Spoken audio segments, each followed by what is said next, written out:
Electrostatics या static electricity में हम बेसिक बात करते हैं रेस्ट चार्जेस की। तो यहाँ पर आपके पास स्टैटिक इलेक्ट्रिसिटी का पार्ट डिस्कस करेंगे।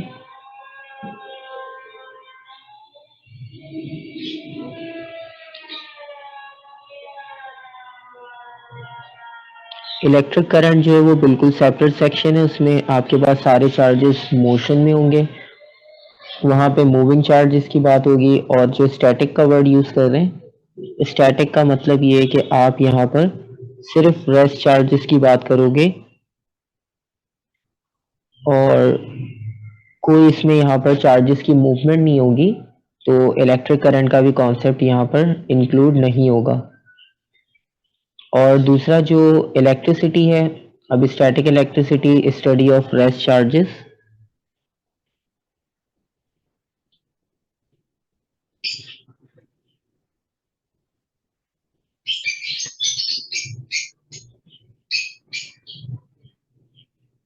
अच्छा, अब इसमें सबसे पहले अगर हम एटम के स्ट्रक्चर की बात करें, तो एटम का स्ट्रक्चर किस तरह से आप डिफाइन करते हो या उसका स्ट्रक्चर को किस तरह से एक्सप्लेन करोगे?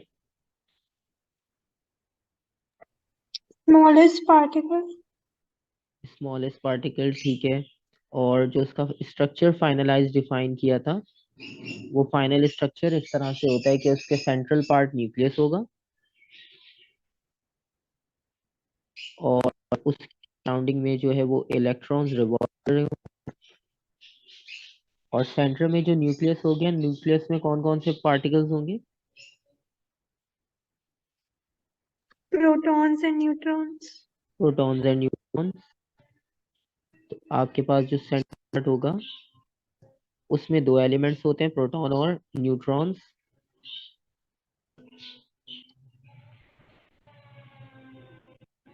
और इलेक्ट्रॉन्स होंगे वो आपके पास रिवॉल्व कर रहे होंगे सराउंड में न्यूक्लियस के।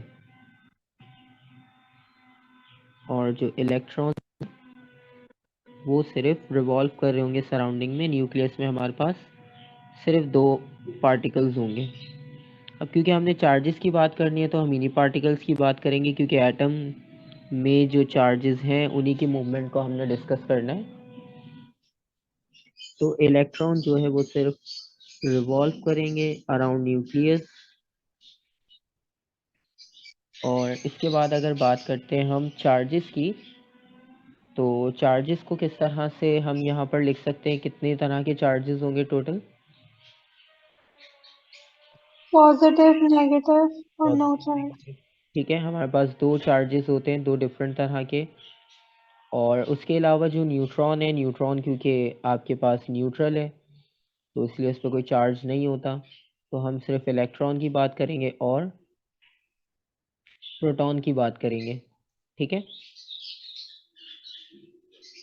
तो आपके पास प्रोटॉन और न्यूट्रॉन आ गया जो सेंट्रल पार्ट होगा।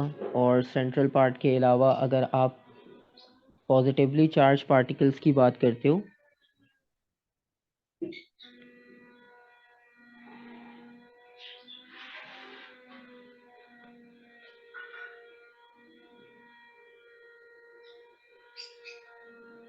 so positively charged particles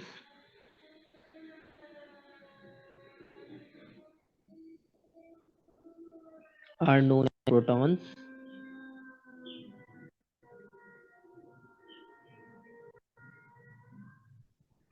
and negatively charged particles are known as electrons. तो ये हमारे पास बेसिक दो पार्टिकल, बेसिक आइडिया है यहाँ पे चार्ज क्या होगा।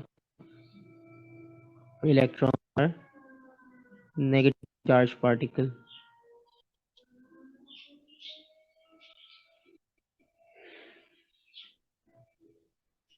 और न्यूट्रॉन पे कोई चार्ज नहीं है तो उसके हम चार्ज की बात नहीं करेंगे, क्योंकि उस पर जब कोई चार्ज ही नहीं है तो उस पर कोई इफेक्ट भी नहीं होगा।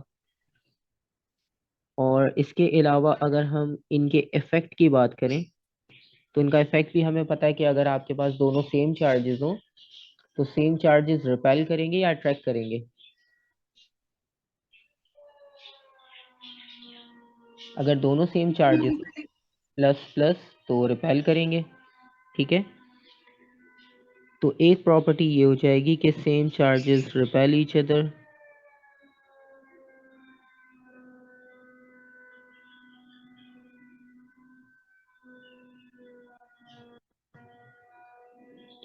और अनलाइक चार्जेस जो है वो अट्रैक्ट करेंगे।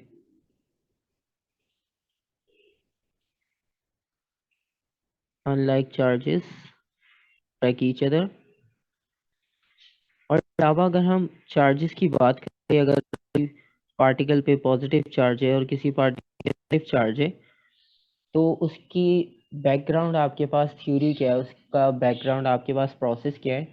क्योंकि अभी जो हमने एटम का स्ट्रक्चर डिफाइन किया, उस एटम के स्ट्रक्चर में इम्पॉर्टेंट ये था कि प्रोटॉन न्यूक्लियस में, तो वो आपके पास जो टोटल एटम है उसका टोटल मास जो है वो प्रोटॉन और न्यूट्रॉन से मिलके बन रहा है, और इलेक्ट्रॉन सिर्फ रिवॉल्व कर रहे हैं।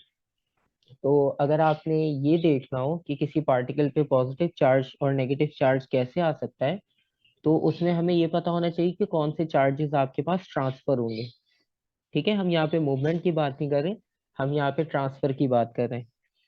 तो अगर आप ये देखते हो कि कहीं पर अगर एक्सेस इलेक्ट्रॉन हो किसी भी एटम में, तो वो बॉडी कौन सी चार्ज हो जाएगी, नेगेटिव। और अगर आप किसी भी एटम से चार्जेस को रिमूव करते हो या इलेक्ट्रॉन्स को आप रिमूव करते हो, तो वो बॉडी आपके पास पॉजिटिव चार्ज हो जाएगी। ठीक है, अब यहाँ पे दोनों में एटम का रेफरेंस, इलेक्ट्रॉन का रेफरेंस हमने यूज किया एटम के स्ट्रक्चर में।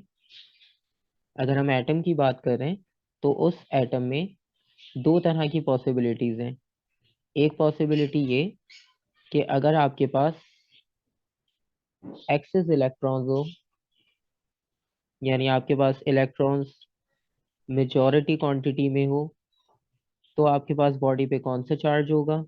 और अगर आपके पास इलेक्ट्रॉन्स को रिमूव कर दिया वहां से, तो बॉडी पर कौन सा चार्ज होगा। तो ये दोनों में आपने डिफरेंस देखना है, क्योंकि दोनों में हमने इलेक्ट्रॉन का रेफरेंस यूज किया है, प्रोटॉन का रेफरेंस यूज नहीं किया। तो इसका भी रीजन देखेंगे कि प्रोटॉन को क्यों नहीं लिखते हम रीजन में, इलेक्ट्रॉन को ही क्यों लिखते हैं। क्योंकि वैसे तो कोई इतना खास फर्क देखने में नहीं पड़ रहा, लेकिन लॉजिकली इसमें काफी आपके पास डिफरेंस है। तो एक्सिस ऑफ इलेक्ट्रॉन्स जहाँ पर भी होगा, वहां पर आपके पास नेगेटिव चार्ज शो होगा एटम पे, और जहाँ पे रिमूवल ऑफ इलेक्ट्रॉन्स हो रहा होगा वहां पे पॉजिटिव चार्ज होगा। अब यहाँ पे क्वेश्चन ये है कि आपके पास प्रोटॉन के रेफरेंस से हमने क्यों नहीं लिखा इसको।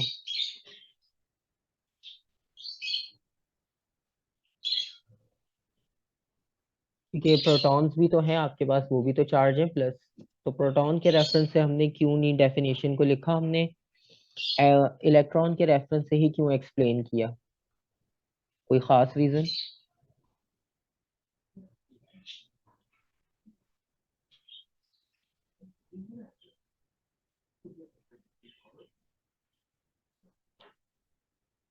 कोई आइडिया कि हमने प्रोटॉन के रेफरेंस को क्यों नहीं यहाँ मेंशन किया।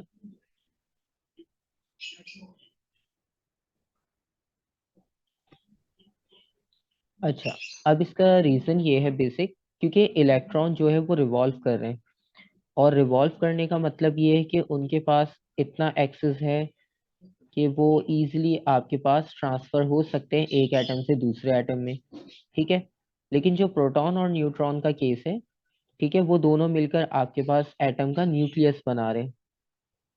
ठीक है, इन दोनों से मिलके आपके पास एटम का न्यूक्लियस बन रहा है। तो न्यूक्लियस बनाने का मतलब ये कि अगर आप प्रोटॉन को मूव करवा दो न्यूक्लियस से, वैसे तो होते नहीं है मूव, लेकिन लेट्स सपोज अगर हम ये अज्यूम कर लें कि प्रोटॉन आपके पास न्यूक्लियस में से मूव करना शुरू कर दें, ट्रांसफर होना शुरू हो जाए, तो आपके पास एटम पे क्या इफेक्ट होगा। वैसे तो प्रोटॉन मूव नहीं करते, लेकिन अगर प्रोटॉन मूव करना शुरू कर देते लेट्स सपोज, तो फिर आपके पास सिचुएशन क्या होगी।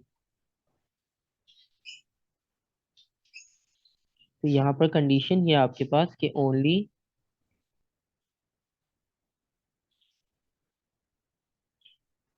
Electron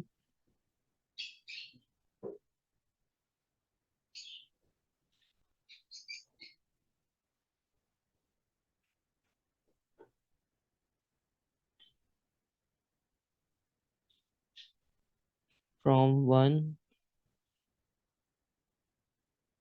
body to another। सिर्फ इलेक्ट्रॉन आपके पास पर, ठीक है, ये बात तो हमारे पास यहाँ पे फाइनलाइज है, ये चीज हमें थियोरेटिकल पता है क्योंकि इलेक्ट्रॉन फ्री टू मूव है। जब हम कंडक्टर के बारे में लिखते हैं तो कंडक्टर के बारे में भी हम यही लिखते हैं कि उसमें फ्री इलेक्ट्रॉन्स होते हैं, और फ्री इलेक्ट्रॉन्स का मतलब ये है कि उनके पास मूवमेंट करने के लिए स्पेस है, वो इजिली मूव कर सकते हैं। लेकिन अगर हम प्रोटॉन को मूव करवा देते हैं, लेट सपोज, जो कि पॉसिबल नहीं है, लेकिन अगर आपके पास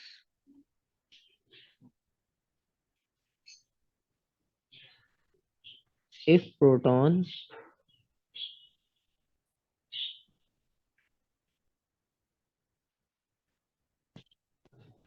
अगर प्रोटॉन मूव करना शुरू कर दें तो आपके पास होगा कि आपका जो न्यूक्लियस है, न्यूक्लियस ब्रेक होना शुरू हो जाएगा, क्योंकि प्रोटॉन जो है वो न्यूक्लियस में, और वो न्यूट्रॉन के साथ है, न्यूट्रॉन पे कोई चार्ज नहीं है तो उस पर कोई मूवमेंट नहीं हो सकती, और प्रोटॉन पे पॉजिटिव चार्ज है। और अगर हम प्रोटॉन को मूव करवाते हैं तो प्रोटॉन का मूव करवाने का मतलब ये है कि आपके पास जो न्यूक्लियस है वो ब्रेक होना शुरू हो जाएगा।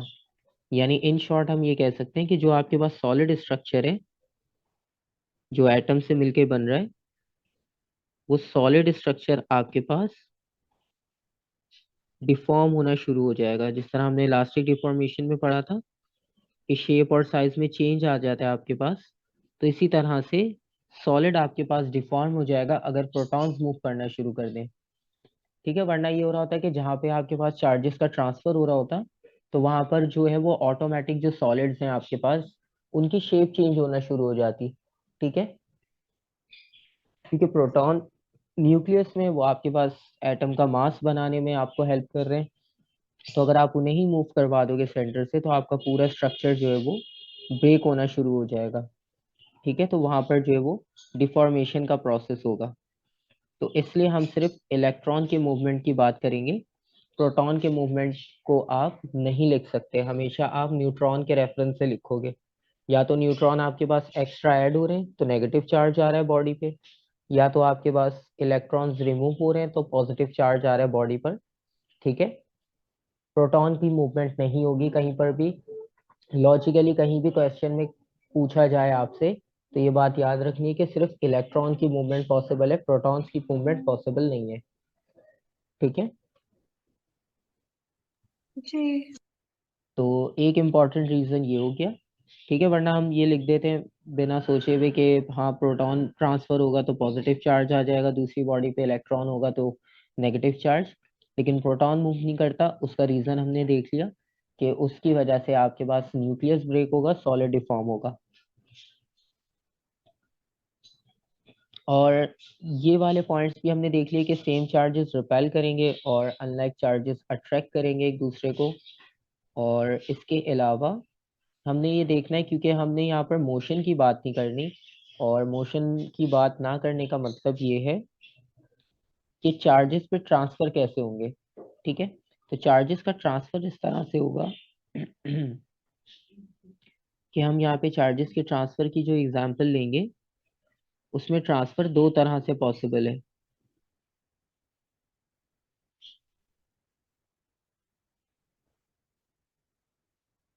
या तो वो ट्रांसफर होंगे फ्रिक्शन मेथड से।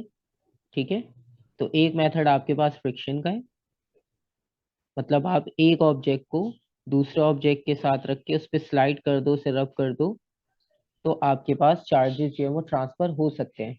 ठीक है, और दूसरा मेथड क्या होगा? दूसरा मेथड ये कि हम कंडक्शन का प्रोसेस यूज कर सकते हैं। ठीक है, तो कंडक्शन का प्रोसेस भी देखेंगे कि इन दोनों में आपके पास किस तरह से चार्जेस का ट्रांसफर होता है।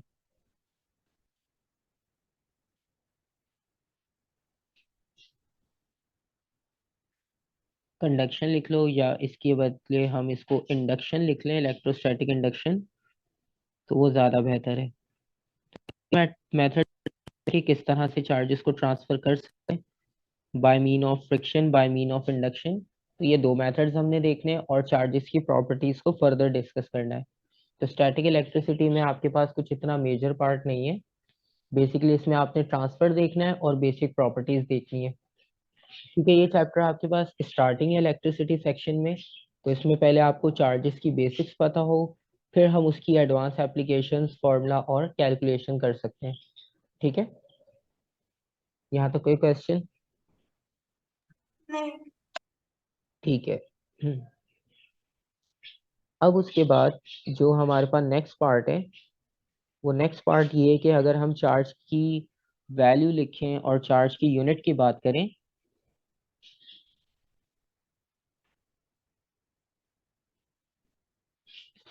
तो आपके पास जो चार्ज होगा, या तो हम उसे प्लस में लिख सकते हैं पॉजिटिव, या हम उसे माइनस में लिख सकते हैं नेगेटिव।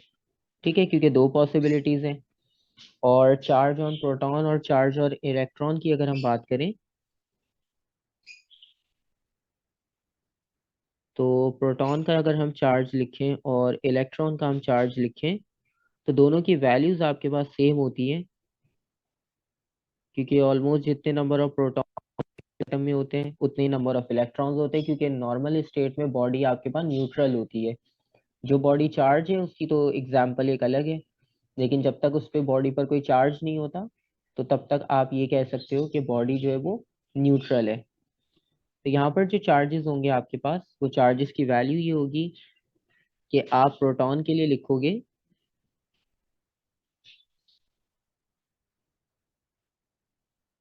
+1.6 एक्सपोनेंट -19, और कॉलम सी जो है वो यूनिट है। अभी उसको भी देख लेते हैं कि किस तरह से लिखते हैं हम, और क्या उसकी जो है वो एक्सप्लेनेशन है।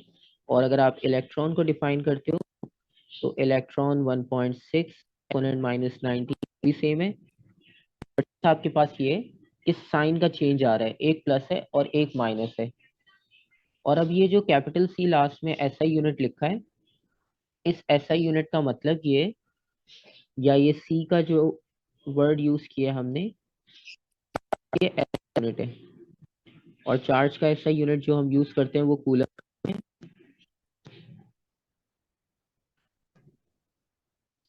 कूलम जिसका एसआई यूनिट है, जिसको हम इन शॉर्ट सी से लिख सकते हैं।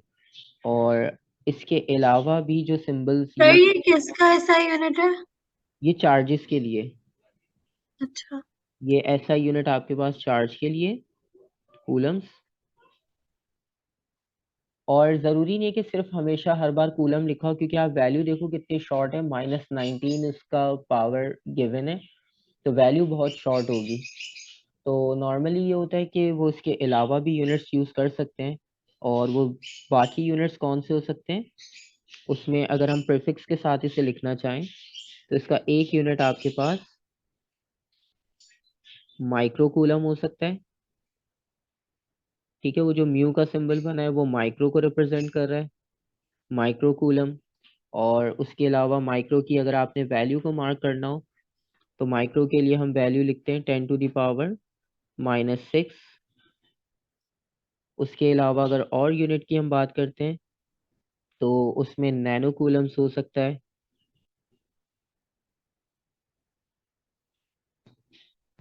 और नैनो कूलम का मतलब ये है 10⁻⁻⁹।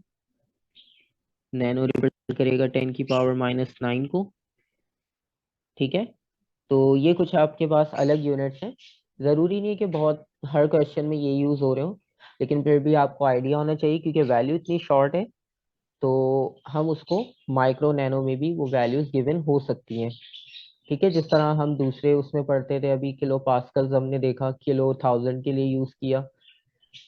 तो अगर बड़ी वैल्यूज गिवन होती है तो प्रीफिक्स यूज़ कर लिया जाता है, क्योंकि इतने डिजिट्स लिखने में मिस्टेक हो सकती है, तो ईजी यही है कि हम प्रीफिक्स यूज़ कर लें।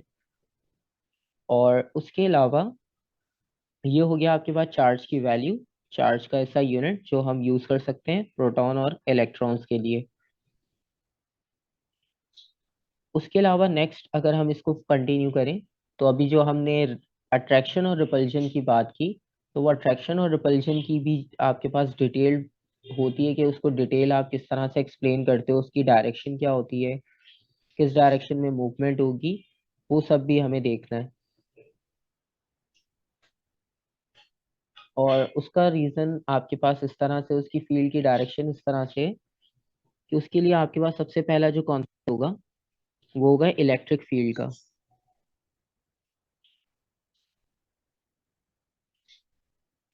तो इलेक्ट्रिक फील्ड का कॉन्सेप्ट सबसे पहले हमें देखना होगा, क्योंकि वो फील्ड ही है जो आपके पास अट्रैक्ट या रिपेल करेगी चार्ज को। जिस तरह ग्रेविटेशनल फील्ड के बारे में हमने पढ़ा कि ग्रेविटी आपको अपवर्ड या डाउनवर्ड, सॉरी डाउनवर्ड पुल करती है, तो ग्रेविटी की फोर्स हमेशा डाउनवर्ड होती है बॉडी पर। तो इसी तरह से आपके पास जो रिपल्जन और अट्रैक्शन की फोर्स होगी, उसकी भी डायरेक्शन हमने चेक करनी है कि कौन किस डायरेक्शन में अट्रैक्ट करेगा, कौन किस डायरेक्शन में रिपेल करेगा। तो वो डायरेक्शन भी हमारे पास इंपॉर्टेंट है। अगर आपको याद हो, जिस तरह मैग्नेट्स की हम बात करते हैं, तो मैग्नेट्स में भी क्या होता है कि अगर आप मैग्नेट के कुछ डिस्टेंस पे कोई मेटालिक ऑब्जेक्ट रखो, कॉमन पिन रखो, ठीक है, तो वो क्या होता है कि उसको थोड़े डिस्टेंस से भी वो अट्रैक्ट कर लेता है इजीली। जरूरी नहीं कि मैग्नेट को बिल्कुल आप उसके साथ अटैच करके रखो तभी वो उसको अट्रैक्ट करे। वो उसे थोड़े डिस्टेंस से भी अट्रैक्ट कर सकता है। जितना स्ट्रांग मैग्नेट होगा वो उतने दूर से उसे अट्रैक्ट कर सकता है। ऐसा ही है। तो इसी तरह से ये होगा कि जब मैग्नेट में ये काम हो सकता है तो चार्जेस में भी ये काम होगा। ठीक है, क्योंकि चार्जेस भी अट्रैक्ट रिपेल कर रहे हैं, तो उसमें भी सेम कॉन्सेप्ट अप्लाई होगा। और वो सेम कॉन्सेप्ट हम इस तरह से अप्लाई कर सकते हैं कि अगर हम पहले पॉजिटिव की बात करें, लेट सपोज हमारे पास पहले पॉजिटिव चार्ज है, और उस पॉजिटिव चार्ज के अराउंड हमने देखना है कि फील्ड कैसी होगी। अब क्योंकि चार्ज आपके पास स्फेरिकल है तो फील्ड उसकी सब डायरेक्शंस में होगी। और सब डायरेक्शंस में होने का मतलब ये है कि हम उसकी हर डायरेक्शन में फील्ड की डायरेक्शन को ड्रॉ कर सकते हैं इजीली। आप इस डायरेक्शन में भी ड्रॉ करोगे, यहाँ पर भी ड्रॉ करोगे, इस डायरेक्शन में, इस डायरेक्शन में।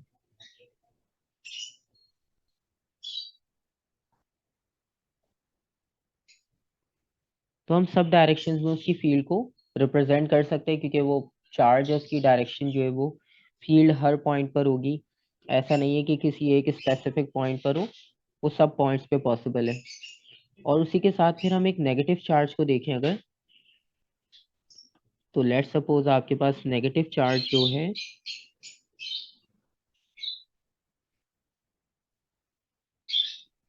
ये आपके पास नेगेटिव चार्ज आ गया, और इसकी भी अगर हम फील्ड को बनाते हैं,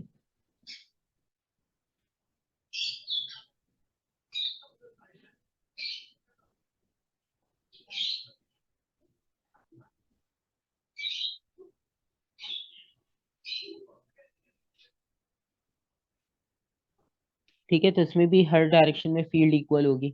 अब इन दोनों में जो डिफरेंस आएगा ना, वो डिफरेंस ये आएगा कि एक की जो डायरेक्शन होगी वो आउटवर्ड होगी इस तरह से,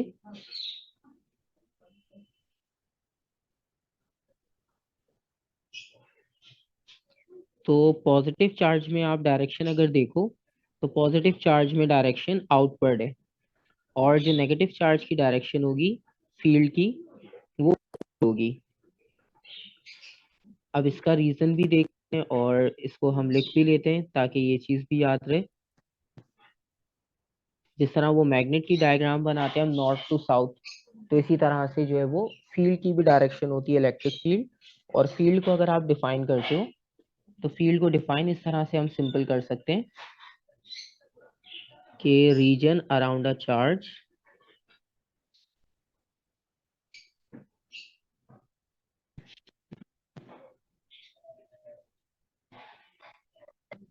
reason charge where it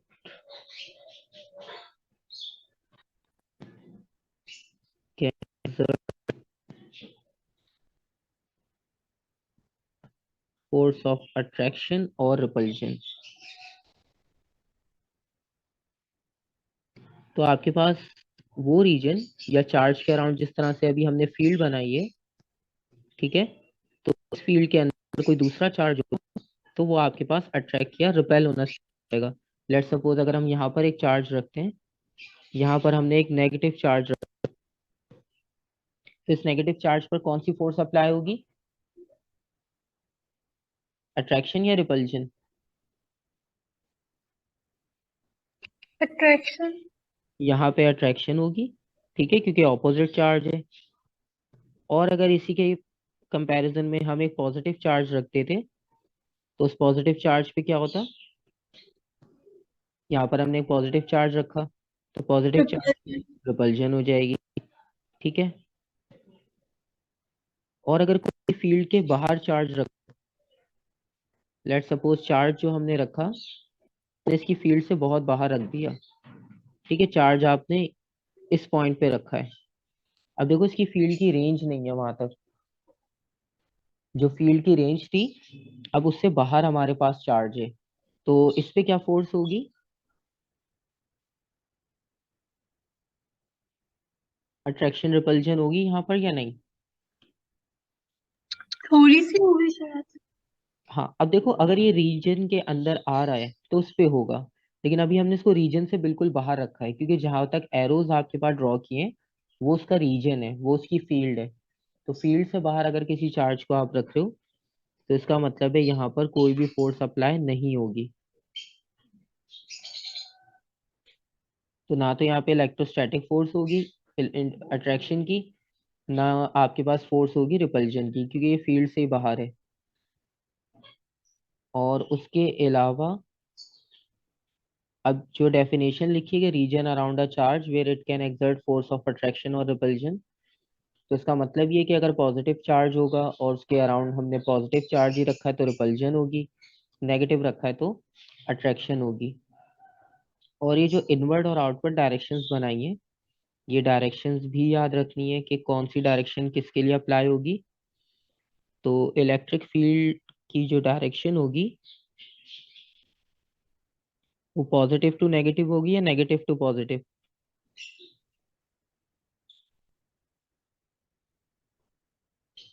electric field will flow from,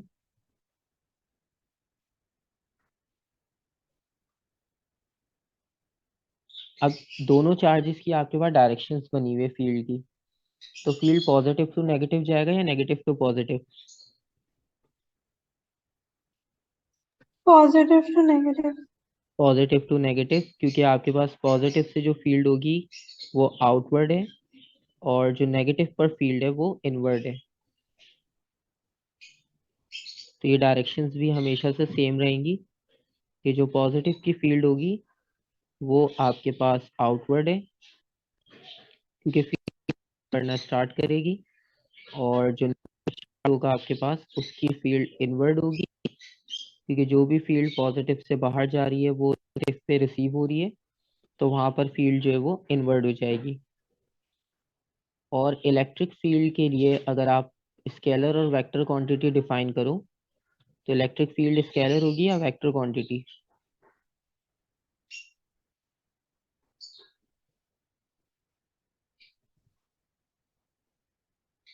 क्योंकि अभी तो हम सिर्फ बेसिक्स लिख रहे हैं, अभी हम इसका फॉर्मूला नहीं लिख रहे। जब आगे इसके सारे कॉन्सेप्ट्स को कंबाइन करेंगे तो इसका फॉर्मूला भी होगा, इसके न्यूमेरिकल्स भी होंगे। तो अभी हमने यहाँ पर जो है वो फोर्स ऑफ अट्रैक्शन और रिपल्जन की बात करी, तो फोर्स की तो कोई ना कोई वैल्यू होगी, यानी मैग्नीट्यूड आएगा। और अगर डायरेक्शन की बात की जाए, तो डायरेक्शन भी आपने स्पेसिफिक लिखी हुई है, कि पॉजिटिव से नेगेटिव है, पॉजिटिव आउटवर्ड है, नेगेटिव इनवर्ड। तो इसकी बेसिस पे आप लिख सकते हो कि इलेक्ट्रिक फील्ड जो है वो वेक्टर क्वांटिटी है, स्केलर नहीं हो सकती।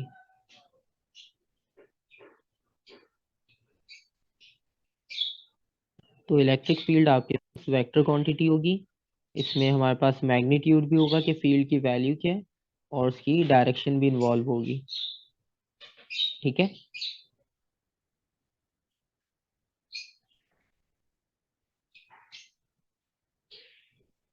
तो ये आपके पास इलेक्ट्रिक फील्ड की प्रॉपर्टीज हैं बेसिक, कि वो पॉजिटिव से नेगेटिव फ्लो करेगी, और वो रीजन आपके पास जो उसके सराउंडिंग में होगा उसको आप लिख सकते हो इलेक्ट्रिक फील्ड का रीजन, और उसकी डायरेक्शन जो है वो पॉजिटिव से नेगेटिव फ्लो करेगी, ठीक है। सही है। अच्छा, अब इसमें तो हमने सिंगल चार्ज को लिखा, ठीक है, दोनों जगह पर सिंगल सिंगल चार्ज थे, दोनों डिस्टेंस पे थे। लेकिन अगर आपके पास दोनों चार्ज क्लोज इतना हो कि उनकी फील्ड्स जो है वो एक दूसरे की फील्ड को क्रॉस करना शुरू करें, तो वहां पर आपने देखना है फिर उसमें दोनों की डायरेक्शंस किस तरह से ड्रॉ होगी। तो अब हम दो चार्जेस की फील्ड को कंपेयर करते हैं।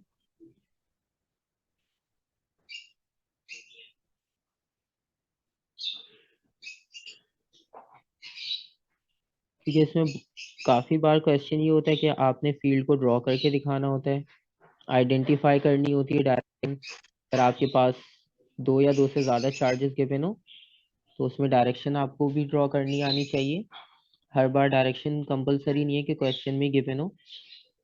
तो अगर पहले हम पॉजिटिव और नेगेटिव को देखें, और पॉजिटिव और नेगेटिव की फील्ड को हम अगर मार्क करते हैं,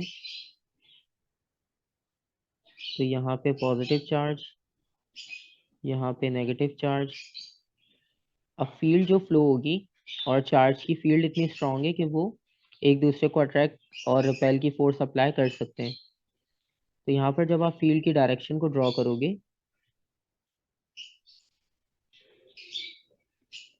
तो वो पॉजिटिव टू नेगेटिव तक ड्रॉ होगी, ठीक है।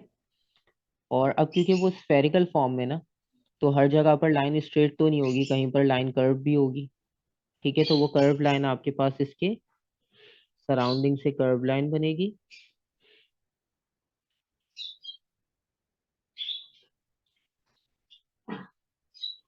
और बाकी जो है आप इसको जितना भी सराउंडिंग की लाइंस बनाओगे वो सारी कर्व होंगी, पॉजिटिव टू नेगेटिव। और जो बैक साइड पर जो फील्ड होगी आपके पास, वो बैक साइड की फील्ड वहां पर स्ट्रेट होगी, वहां कोई और चार्ज नहीं रखा हुआ, तो फील्ड की लाइन बिल्कुल स्ट्रेट बनेगी।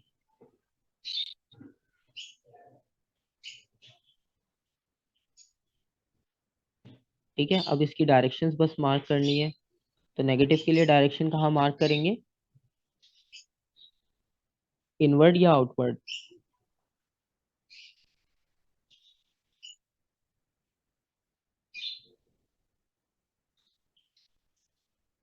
नेगेटिव की फील्ड को हम यहाँ से इनवर्ड मार्क करेंगे, और पॉजिटिव की फील्ड को यहाँ से आउटवर्ड मार्क करेंगे, ठीक है। और अगर आपने और फील्ड बनानी है उसकी सराउंडिंग से, तो आप उन्हें और कर्व करके यहाँ पे ड्रॉ करते हो,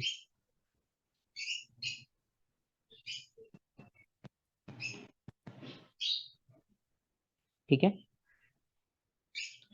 ठीक है। तो ये आपके पास नेगेटिव से इनवर्ड हो गई, पॉजिटिव से आउटवर्ड, और जहाँ पे दोनों की अट्रैक्शन हो रही होगी, तो वहां पे पॉजिटिव टू नेगेटिव फ्लो होगी डायरेक्शन।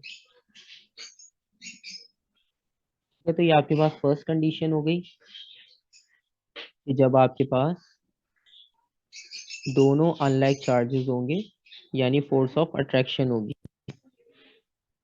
तो केस वन ये हमारे पास हो गया, यहाँ पे चार्जेस अनलाइक थे,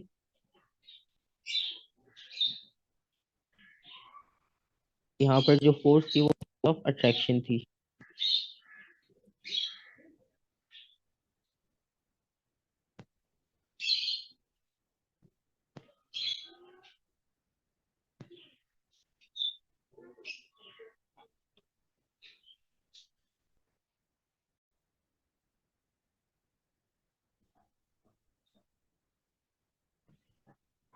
तो दोनों ऑपोजिट चार्जेस की जो डायरेक्शन, वो तो देख लिया आपने किस तरह से फील्ड की ड्रॉ होगी, ठीक है।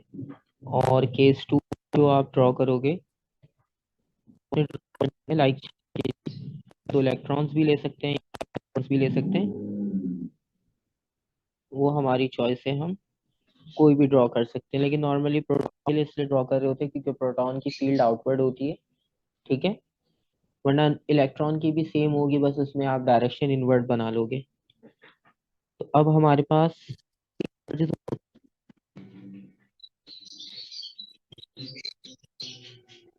और लाइक चार्जेस का मतलब ट्रिपल,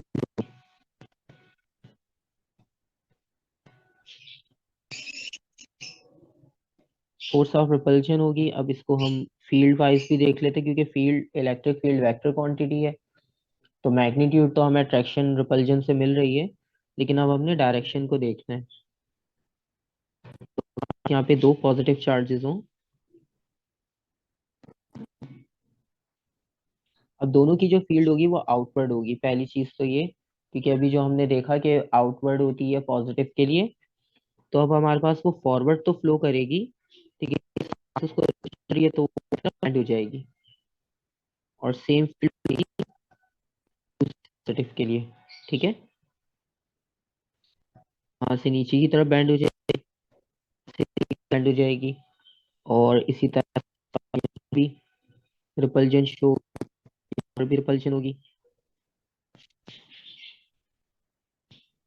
ठीक है, और यहाँ आपके पास फील्ड आउटवर्ड ही जा रही है, तो वो फील्ड आपके पास यहाँ से आउटवर्ड ही जाती रहेगी। बस आपने अब इसकी डायरेक्शंस को मार्क करना है। डायरेक्शंस कैसे मार्क करेंगे हम? डायरेक्शन आपने आउटवर्ड मार्क करनी है, ठीक है।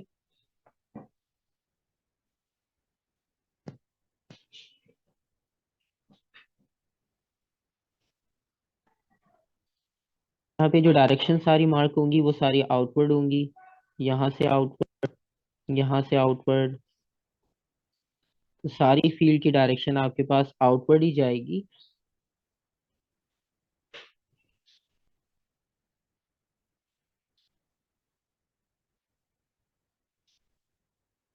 ठीक है, तो ये फील्ड आपके पास दोनों सेम चार्जेस के लिए बनेगी। आप और भी फील्ड बना सकते हो, ठीक है, अगर जिस तरह से हम थोड़ा सा ये जो थोड़ा सा गैप एरिया है यहाँ पे फील्ड बनाएं,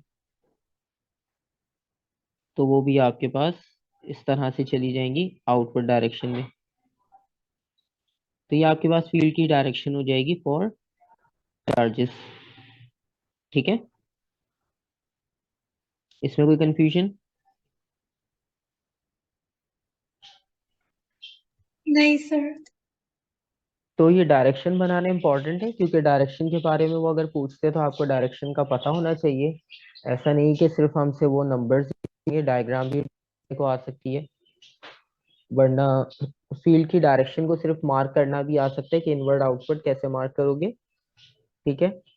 तो हमने सिंगल चार्ज की भी देख ली, राउंड भी देख ली, और दोनों लाइक और अनलाइक चार्जेस भी देख लिया।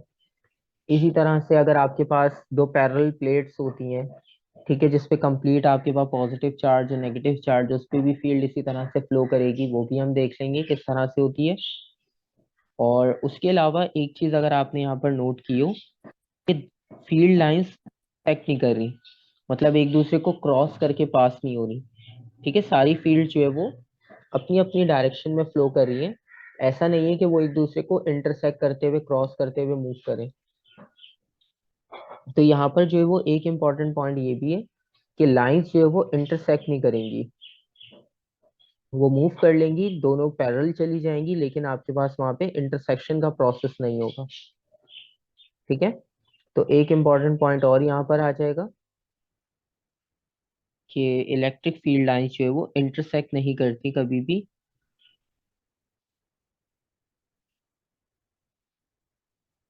तो इलेक्ट्रिक फील्ड लाइन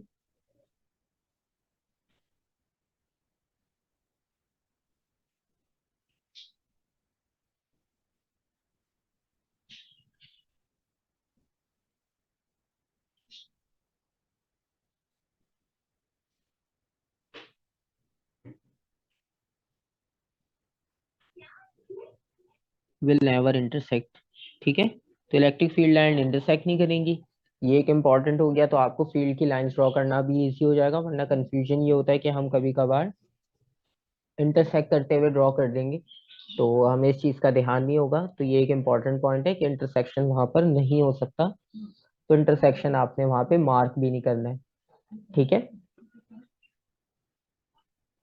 यहाँ तक कोई कंफ्यूजन? नहीं। ठीक है, और यहाँ तक आपके पास जो है वो चार्जेस की बात हो गई, डायरेक्शन की बात हो गई, डायरेक्शन कहाँ बनेगी, और हमने ये भी देख लिया कि आपके पास इलेक्ट्रॉन्स फ्लो होते हैं, प्रोटॉन्स फ्लो नहीं करेंगे क्योंकि प्रोटॉन्स के फ्लो करने में डिफॉर्मेशन हो सकती है, सॉलिड आपके पास ब्रेक हो जाएगा। तो ये चीजें भी आपने देखनी है इम्पोर्टेंट। और उसके अलावा अब जो हमारे पास इसमें टॉपिक है वो ये है कि कंडक्टर और इंसुलेटर का हमें डिफरेंस बताओ, और फिर हम उसमें फ्रिक्शन के थ्रू चार्ज कैसे प्रोड्यूस कर सकते हैं, और कंडक्शन के थ्रू, इंडक्शन के थ्रू हम चार्ज कैसे प्रोड्यूस कर सकते हैं किसी भी बॉडी पर। तो ये हमने डिस्कस करना है, ठीक है।